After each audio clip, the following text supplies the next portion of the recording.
Lieutenant Sarah Martinez walked through the entrance of Marine Corps Base Camp Pendleton with her duffel bag slung over her shoulder. The California sun beat down on the concrete walkways as she made her way to the administrative building. Her orders were simple: temporary assignment as a liaison officer between Navy Special Operations and the Marine units stationed here. What wasn't simple was keeping her true identity under wraps. Sarah had spent the last 8 years as a Navy SEAL, one of only a handful of women to ever complete the grueling training program. Her record was spotless, her missions classified, and her reputation among those who knew the truth was legendary. But here at Camp Pendleton, she was just another Navy officer on temporary assignment. The Pentagon had been very clear about that. The base was buzzing with activity as she made her way across the compound. Marines in their desert camouflage uniforms moved with purpose between buildings, their boots echoing against the pavement. Sarah observed everything with the trained eye of someone who had learned to assess threats and opportunities in a split second. The layout of the buildings, the patrol patterns, the sight lines, it was all automatically cataloged in her mind. At the administration building, a young Marine corporal looked up from his paperwork as she approached. His name tape read Johnson, and he couldn't have been more than 20 years old. His eyes widened slightly as he took in her Navy uniform and the lieutenant's bars on her collar. "Ma'am, how can I help you today?" Johnson asked, snapping to attention. "Lieutenant Martinez reporting for temporary assignment," Sarah replied, handing over her orders. "I'm supposed to check in with Colonel Davidson." Johnson scanned the paperwork quickly, his eyebrows rising slightly as he read. "Yes, ma'am, the colonel is expecting you. 3rd floor, office 312. The elevator is just down that hallway." As Sarah made her way through the building, she could feel the curious stares of the Marines she passed. It wasn't unusual for Navy personnel to be stationed temporarily at Marine bases, but it was less common to see a female Navy officer walking through their halls. She kept her expression neutral and professional, a skill she had perfected over years of operating in male-dominated environments. Colonel Davidson's office was spacious but utilitarian, with Marine Corps memorabilia covering the walls. The colonel himself was a weathered man in his 50s, with steel gray hair and intense blue eyes that seemed to take in every detail of her appearance as she entered. "Lieutenant Martinez," he said, standing and extending his hand. "Welcome to Camp Pendleton. I trust your journey from Norfolk was smooth?" "Yes, sir, no issues," Sarah replied, shaking his hand firmly. Davidson's grip was strong, and she could tell he was the type of leader who judged people by their handshake and eye contact. "Excellent. Please, have a seat." Davidson gestured to one of the chairs in front of his desk. "I've reviewed your file, though I suspect there's quite a bit in there that's above my clearance level." Sarah remained silent, neither confirming nor denying his observation.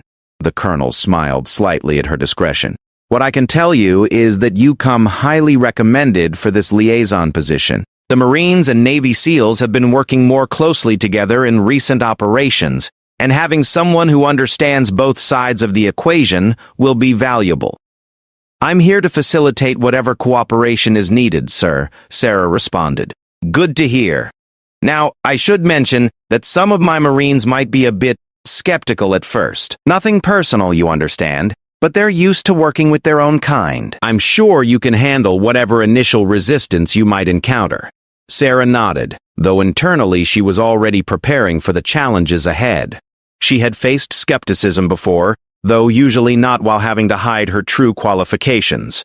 "Your quarters are in the BOQ Bachelor Officers Quarters Building 847. Chow Hall is open from 050 to 2100 hours. Any questions so far?" "No, sir. Everything's clear." "Excellent. Report to Major Thompson tomorrow at 0800. He'll get you oriented with the units you'll be working with." Dismissed. Sarah stood, saluted, and made her way out of the office. As she walked back through the building, she noticed more stares, some curious, others less welcoming. She had expected this. Military bases could be insular communities, and outsiders often had to prove themselves before being accepted. The BOQ was a standard military housing facility, clean, functional, and devoid of personality. Her room was small but adequate, with a single bed, desk, dresser, and a small bathroom.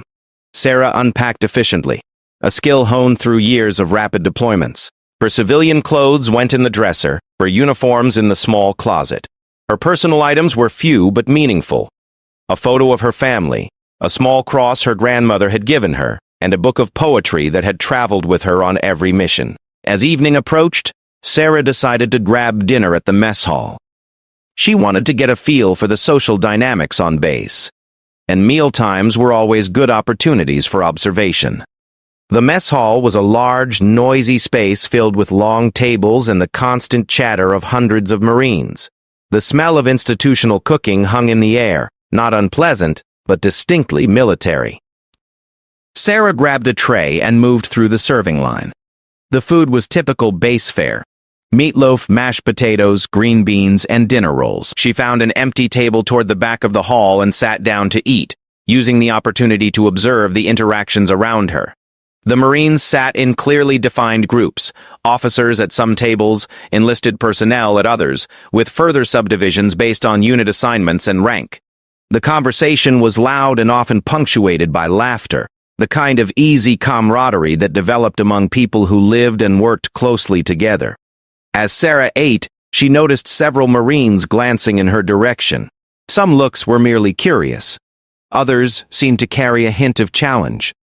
She had expected this too. Military communities often tested newcomers, especially those from different services. About halfway through her meal, a group of 4 Marines approached her table. They were all corporals or sergeants, young men with the confident swagger that came from rigorous training and unit pride. The leader of the group was a tall, muscular Marine with dark hair and a scar running through his left eyebrow. His name tape read Rodriguez. "Excuse me, ma'am," Rodriguez said, his tone polite but with an edge of challenge. "Mind if we join you?" Sarah gestured to the empty chairs around her table. "Not at all. Please sit."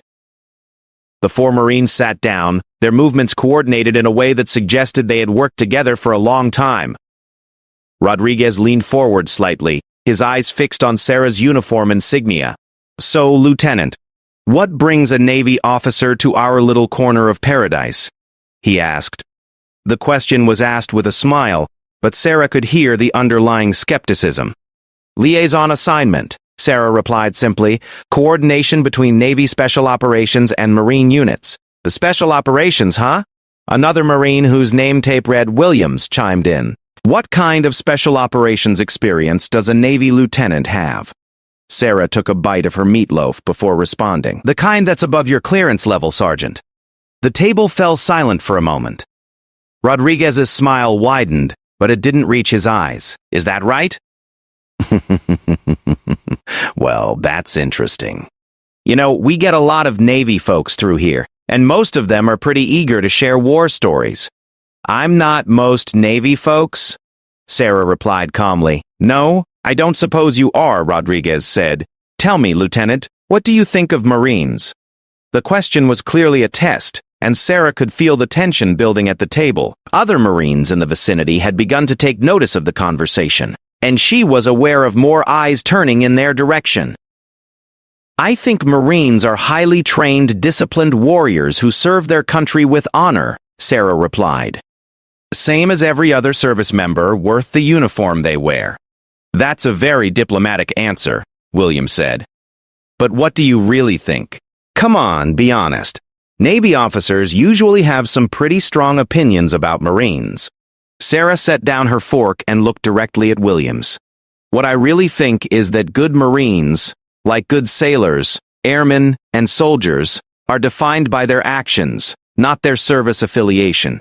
And I think that Marines who spend their time questioning other service members' qualifications instead of focusing on their own missions probably aren't the Marines I'd want covering my back in a firefight."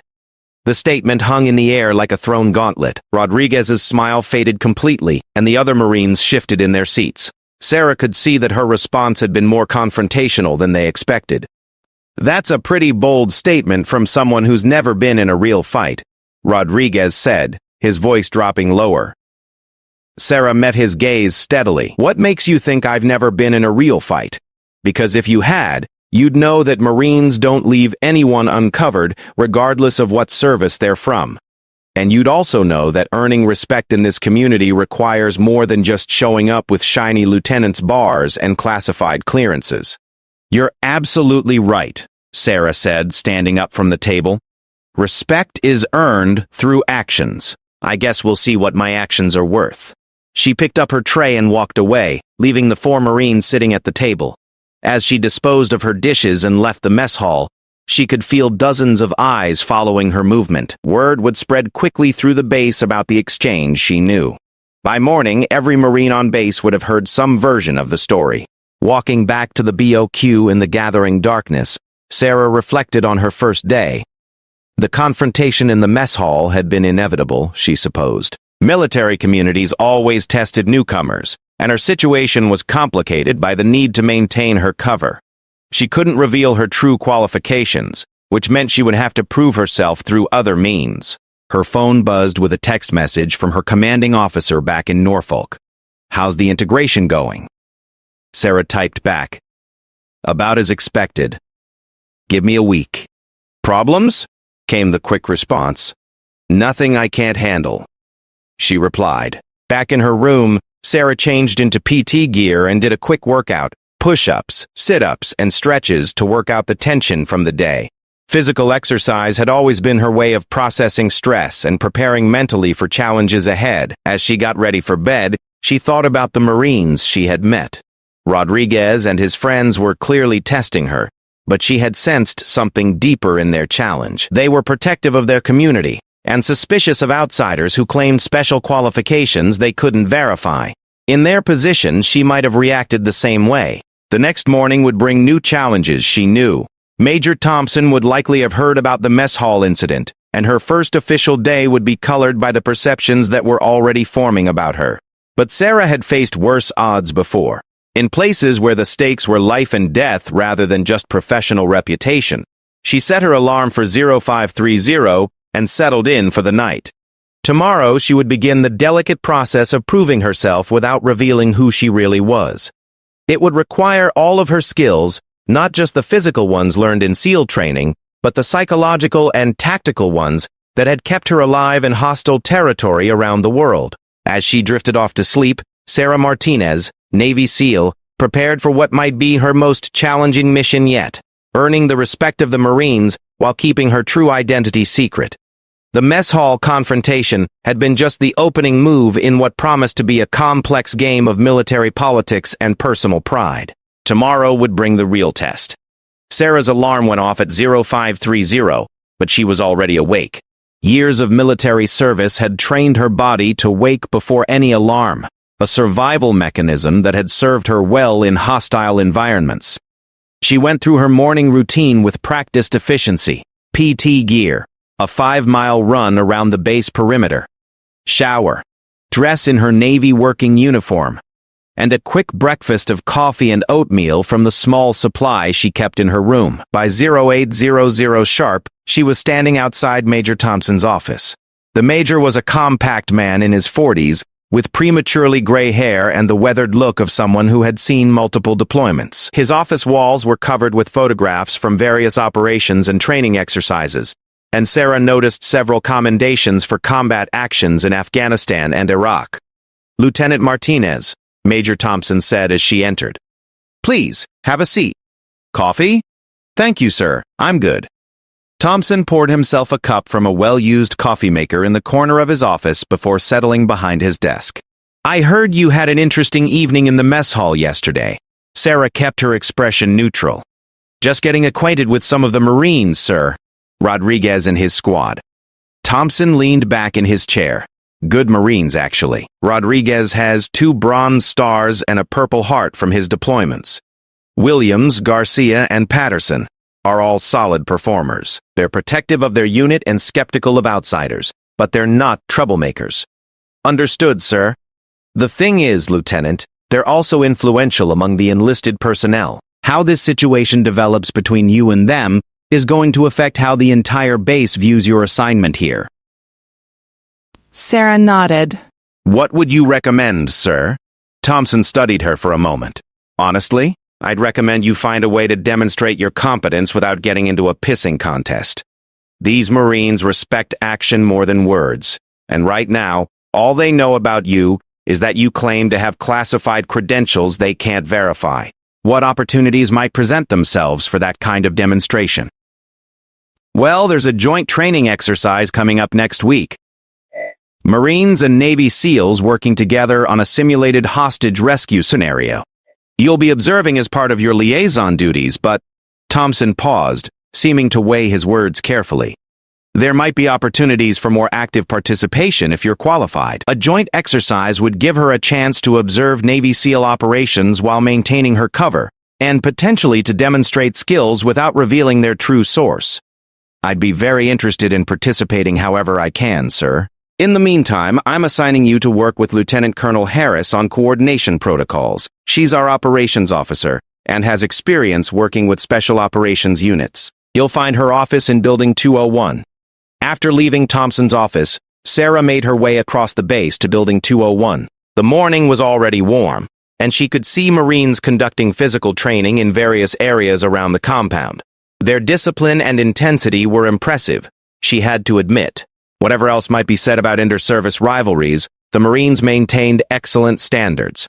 Lieutenant Colonel Harris turned out to be a sharp-eyed woman in her late 30s with auburn hair pulled back in a regulation bun. Her office was organized with military precision, and Sarah noticed several advanced degrees on the wall along with her military certifications.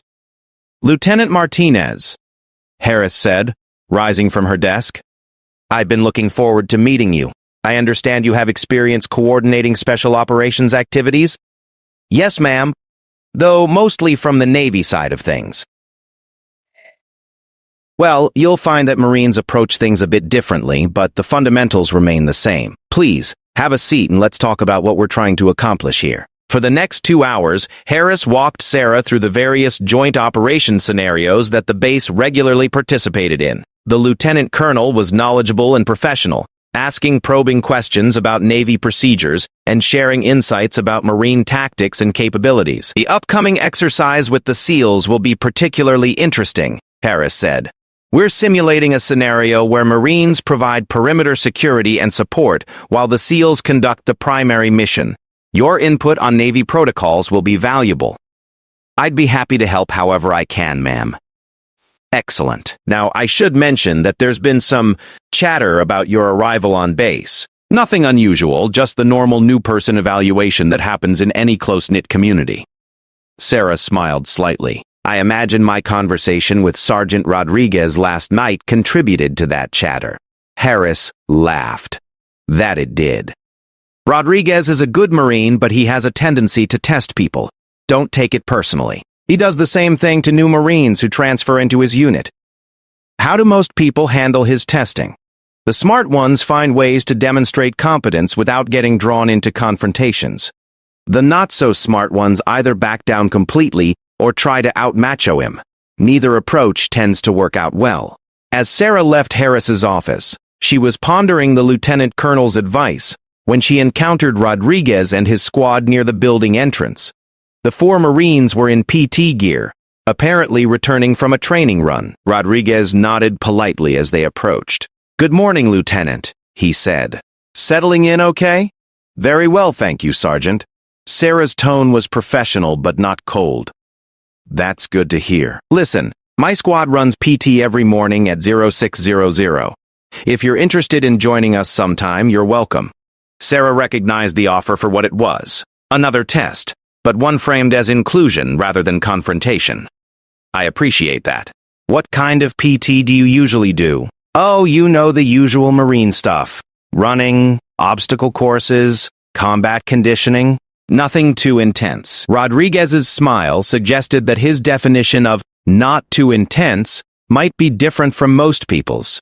"Sounds interesting. I'll think about it."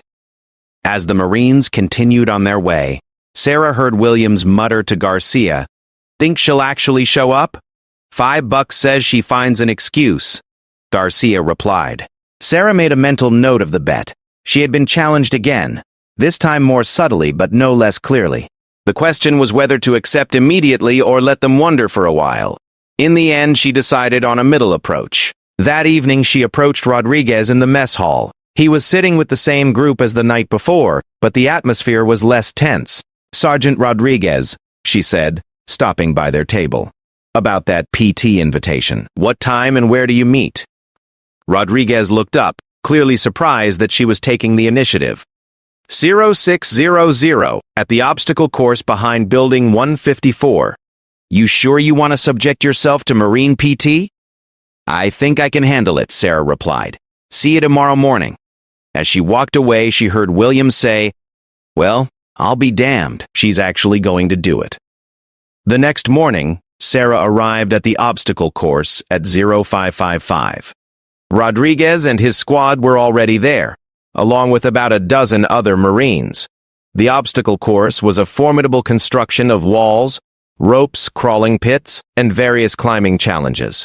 Sarah had trained on similar courses many times, but she kept her familiarity hidden. All right, Lieutenant, Rodriguez said as she approached. Here's how we usually do things. 15-minute warm-up run. Then we tackle the obstacle course. We time each run, and whoever posts the slowest time buys drinks for everyone else at the NCO club. Sarah nodded. Sounds fair. What's the course record? That would be Rodriguez, Williams said. 4 minutes, 37 seconds. Impressive, Sarah replied, and she meant it. That was a very fast time for a course of this complexity. The warm-up run was conducted at a pace that would have challenged many recreational athletes, but Sarah kept up easily without appearing to exert herself too much. As they returned to the obstacle course, she noticed several other Marines had gathered to watch. Word had clearly spread about the Navy officer who was going to attempt their PT challenge. Ladies first, Rodriguez said with a grin. Sarah approached the starting line, taking a moment to study the course layout. The first obstacle was an 8-foot wall that had to be climbed without assistance. This was followed by a rope climb, a crawling section under barbed wire, a series of climbing bars, another wall, a balance beam, and finally, a sprint to the finish. At Rodriguez's signal, Sarah took off. She hit the first wall at full speed, using her momentum to help carry her up and over. The rope climb was next, and here she had to be careful not to demonstrate the advanced techniques she had learned in SEAL training. She climbed quickly but used a standard military technique rather than the specialized methods that would have been faster but would have raised questions. The crawling section was designed to be miserable: mud, water, and barbed wire that required participants to stay low and move fast. Sarah had crawled through worse conditions under enemy fire, so this felt almost pleasant by comparison.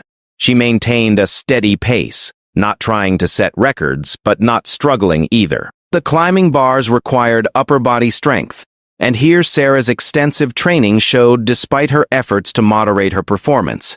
She moved across the bars smoothly and efficiently, drawing murmurs from the watching Marines. And the second wall was higher than the first, 10 feet, and required more technique. Again, Sarah had to resist the urge to use advanced climbing methods, but she cleared it cleanly on her first attempt. The balance beam was designed to slow participants down, requiring them to traverse a narrow wooden beam suspended 3 feet off the ground. Sarah had done similar exercises blindfolded during her training, so maintaining balance was no challenge. As she approached the final sprint, Sarah could hear the Marines calling out times. She was moving fast, faster than she had intended to. In her effort to avoid suspicion, she had perhaps overcompensated and was now in danger of posting a time that would raise different kinds of questions. She crossed the finish line to cheers from the gathered Marines. Rodriguez clicked his stopwatch and stared at it for a moment before looking up at her with genuine surprise. 4 minutes, 43 seconds, he announced. That's the second best time anyone's posted on this course. Sarah tried to look appropriately pleased, but not too excited. Not bad for a Navy officer, I guess. Not bad, Williams laughed. Lady, that's better than any of us have done except Rodriguez himself. You've done this before, Rodriguez said, studying her face. I mean, you've trained on obstacle courses like this. All Navy officers go through some obstacle course training, Sarah replied, which was technically true, though it didn't begin to explain her actual level of expertise. Some training, Garcia muttered. Right. But the mood among the Marines had shifted noticeably. The hostility and skepticism from the previous days had been replaced by curiosity and a grudging respect. Sarah had passed their test, perhaps too well, but she had passed it nonetheless. Well, Lieutenant, Rodriguez said, extending his hand, Looks like drinks are on Williams tonight. He had the slowest time. Hey, Williams protested. That's not fair. I wasn't expecting competition like that. As the group began to break up, Rodriguez approached Sarah privately. Listen, Lieutenant, I owe you an apology for the other night. We get a lot of people through here who talk big but can't back it up. Clearly, you're not one of those people. No apology necessary, Sergeant. You were looking out for your Marines. I respect that. So, where did you train?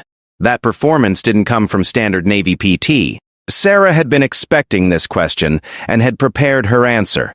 I spent some time with Navy Special Warfare units before this assignment. Can't really go into details, but let's just say they have high standards. Rodriguez nodded slowly. Special Warfare. That explains a lot. Oh, well, you're welcome to join our PT sessions anytime. In fact, I'd be interested to see what other training methods you might be familiar with. As Sarah walked back toward the BOQ to shower and change for the duty day, she reflected on the morning's events. She had successfully demonstrated competence without completely blowing her cover, though she worried that her performance might have been too impressive. The balance between proving herself and maintaining secrecy was proving to be more delicate than she had anticipated. Her phone buzzed with another text from Norfolk. Status report? Sarah thought for a moment before typing back. Making progress. Acceptance level improving. Any complications? Nothing I can't manage. We'll report in full after the joint exercise next week. The joint exercise. That would be the real test, Sarah realized. Working alongside Navy SEALs while maintaining her cover as a mere liaison officer would require all of her acting skills. And if any of the SEALs recognized her, well, that would complicate things considerably. But for now, she had achieved her immediate objective. The Marines were beginning to accept her as more than just another Navy officer on temporary assignment. Rodriguez's squad, which had been her primary obstacle to integration, was now becoming a potential ally. As she reached her quarters, Sarah allowed herself a small smile. She had survived the first real test of her cover identity. Now came the harder part, maintaining it while demonstrating enough competence to be effective in her liaison role. The next week would tell whether she could pull off the most challenging deception of her career. The stakes were higher than the Marines around her could possibly know, and that was exactly how it had to stay. The week leading up to the joint exercise passed quickly. Sarah had settled into a routine that balanced her official liaison duties with careful relationship building among the Marines. Her morning PT sessions with Rodriguez's squad had become regular occurrences, and she found herself genuinely enjoying the camaraderie that was developing. Rodriguez, in particular, had become an unexpected ally. His initial skepticism had given way to professional respect, and he had begun seeking her input on various training scenarios. Sarah found herself walking a constant tightrope, offering insights that were valuable enough to be helpful, but not so advanced as to raise suspicions about their source. You know, Lieutenant, Rodriguez said as they finished a particularly challenging workout, I've been thinking about that hostage rescue scenario we'll be running next week.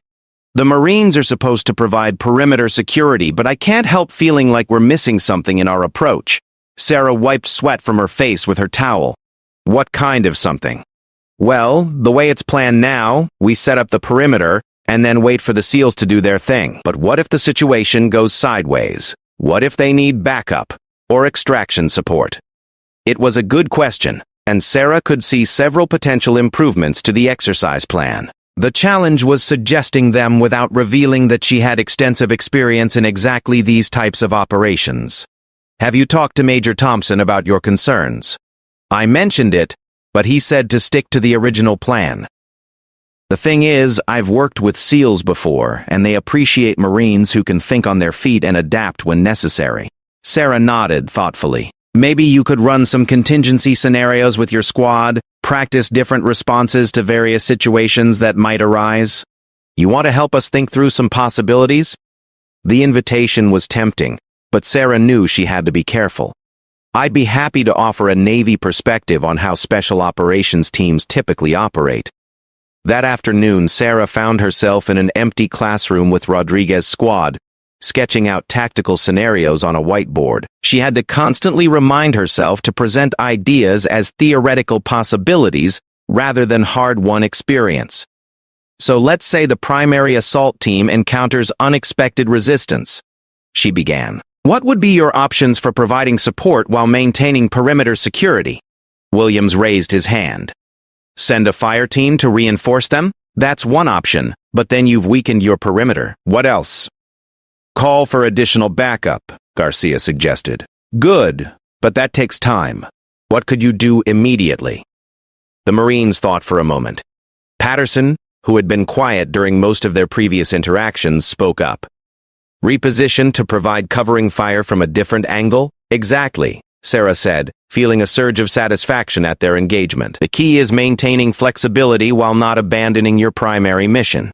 As the discussion continued, Sarah found herself genuinely impressed by the Marines' tactical thinking. They were asking good questions and building on each other's ideas in ways that showed real understanding of complex operational dynamics. Lieutenant, Rodriguez said as they wrapped up the session, you seem to know an awful lot about special operations for a liaison officer.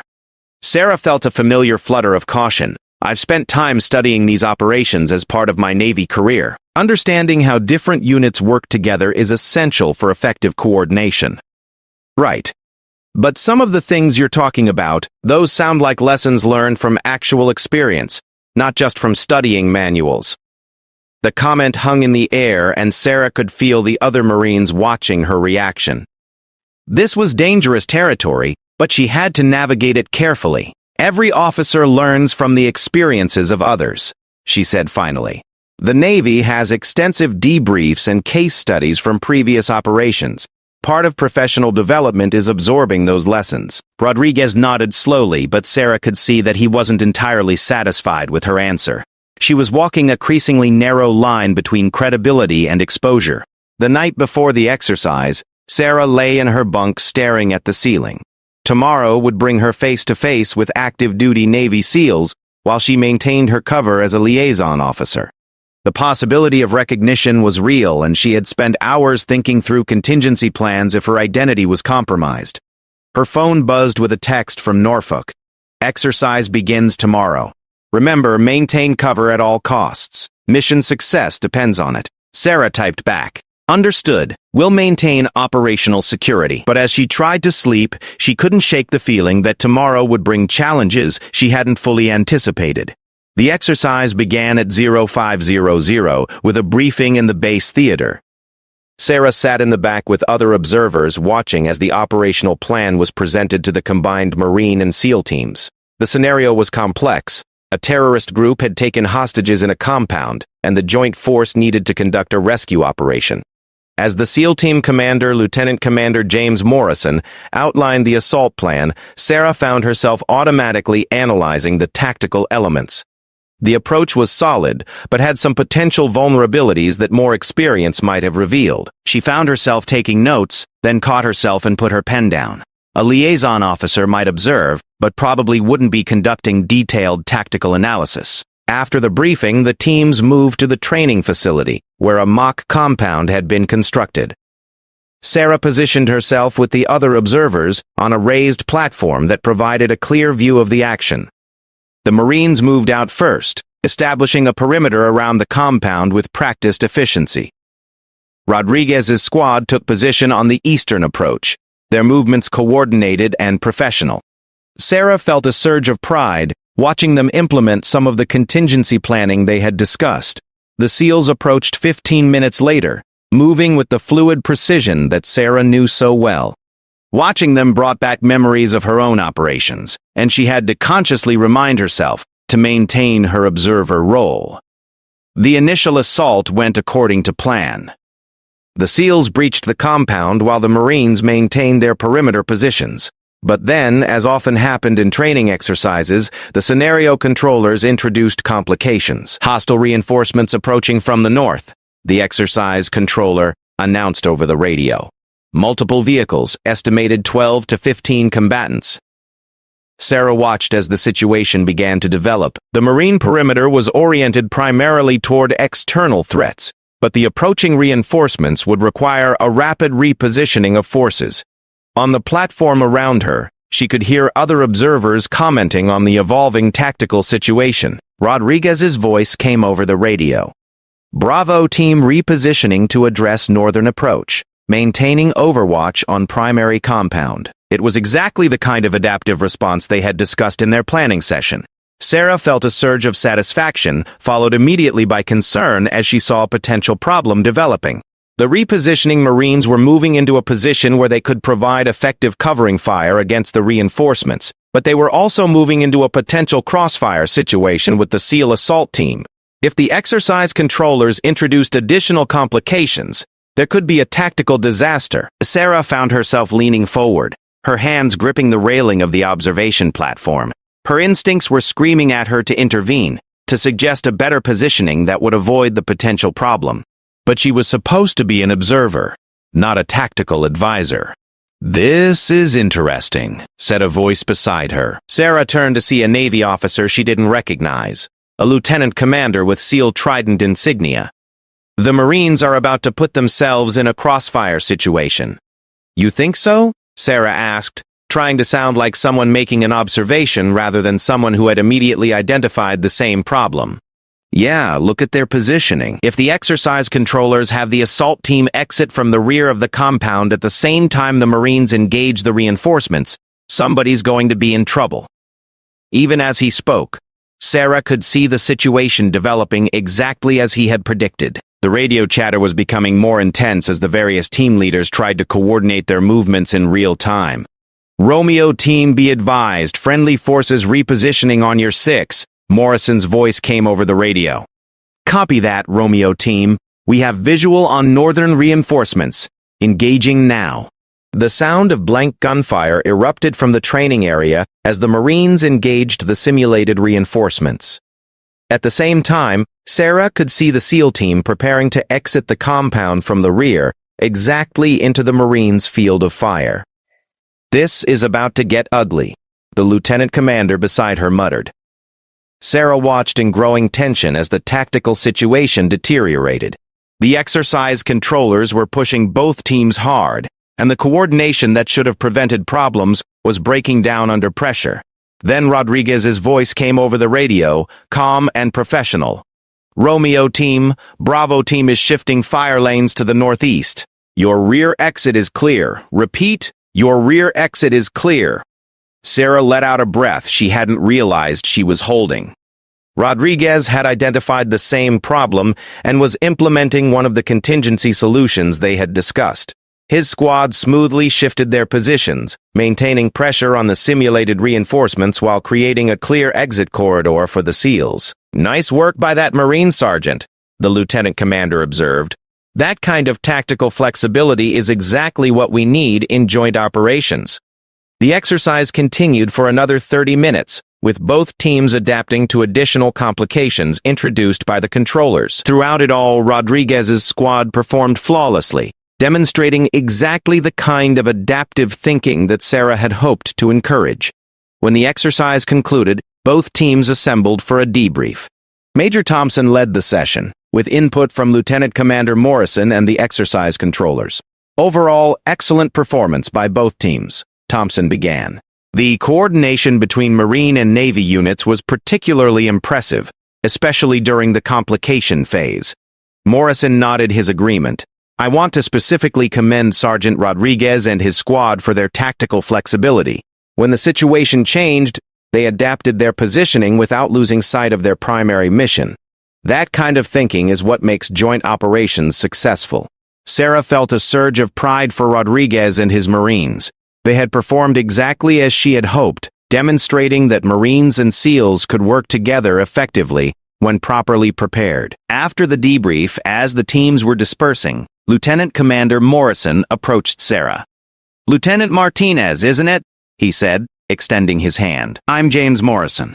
I understand you're here as a liaison officer."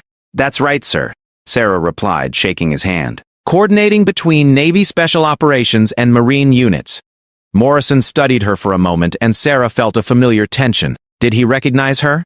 Her heart rate elevated slightly, but she maintained a professional expression. "You know," Morrison said slowly, "you look familiar. Have we worked together before?" Sarah's mind raced through the possibilities. Morrison was a Navy SEAL, and there was a chance their paths had crossed during her previous operations. but she had been very careful about maintaining operational security throughout her career. "I don't think so, sir," she replied, "but Navy Special Operations is a relatively small community. Maybe we've been at the same briefings or training events." Morrison nodded, but Sarah could see that he was still trying to place her. "Maybe. Well, regardless, I want to compliment you on the preparation work that was clearly done with the Marine units. That kind of coordination is exactly what we need for successful joint operations." "Thank you, sir." The Marines were very receptive to discussing tactical possibilities. As Morrison walked away, Sarah felt both relief and continued concern. She had navigated the immediate challenge, but his scrutiny had been uncomfortably intense. If he continued to try to place her, there was a risk that he might eventually succeed. Later that evening, Sarah was walking back to her quarters when Rodriguez intercepted her. "Lieutenant, got a minute?" he asked. "Of course, Sergeant. What's on your mind?" "I wanted to thank you for the preparation work we did this week. My squad performed better today because of those discussions. You all did excellent work. I just helped you think through some possibilities." Rodriguez was quiet for a moment, then looked directly at her. "You know, I've been thinking about our conversations this week. The things you suggested, the way you think about tactical problems, that's not standard Navy training." Sarah felt another flutter of caution. "What do you mean?" "I mean, I've worked with a lot of Navy officers, and most of them think in terms of ships and naval operations. But you think like someone who's been on the ground in close quarters combat situations. You think like someone with special operations experience." The observation was dangerously accurate, and Sarah knew she had to address it carefully. "As I mentioned before, I've spent time working with Navy Special Warfare units. You pick up a lot from being around experienced operators." "Right, but it's more than that. Some of the things you suggested today, those were lessons that typically only come from actual experience." Sarah looked directly at Rodriguez, seeing the intelligence and perception that had made him an effective Marine leader. He was putting pieces together, getting dangerously close to conclusions that could compromise her mission. "Sergeant, what exactly are you asking me?" Rodriguez was quiet for a long moment, studying her face. Then he shook his head slightly. "Nothing, Lieutenant. I guess I'm just impressed by the quality of training the Navy provides its officers these days." But as he walked away, Sarah knew that Rodriguez suspected more than he was saying. The question was whether his suspicions would remain private speculation or become something more problematic. That night, Sarah sent another report to Norfolk. Exercise successful. Cover maintained but under increasing scrutiny. Request guidance on long-term sustainability of current position. The response came back within hours. Maintain cover. Mission parameters unchanged. Handle scrutiny through operational excellence. Sarah stared at the message for a long time. Handle scrutiny through operational excellence. That was easier said than done when operational excellence itself was drawing scrutiny. As she prepared for sleep, Sarah reflected on the day's events. The exercise had been successful, demonstrating that Marines and SEALs could work together effectively. Her mission parameters were being met, but the personal cost of maintaining her cover was higher than she had anticipated. Tomorrow would bring new challenges, new opportunities to prove herself, and new risks of exposure. Lieutenant Sarah Martinez, Navy Liaison Officer, had successfully completed her first major test. But Sarah Martinez, Navy SEAL, was finding that her greatest enemy might not be hostile forces or difficult missions, but the growing respect and curiosity of the Marines she was supposed to be deceiving. The game was far from over, and the stakes were getting higher with each passing day.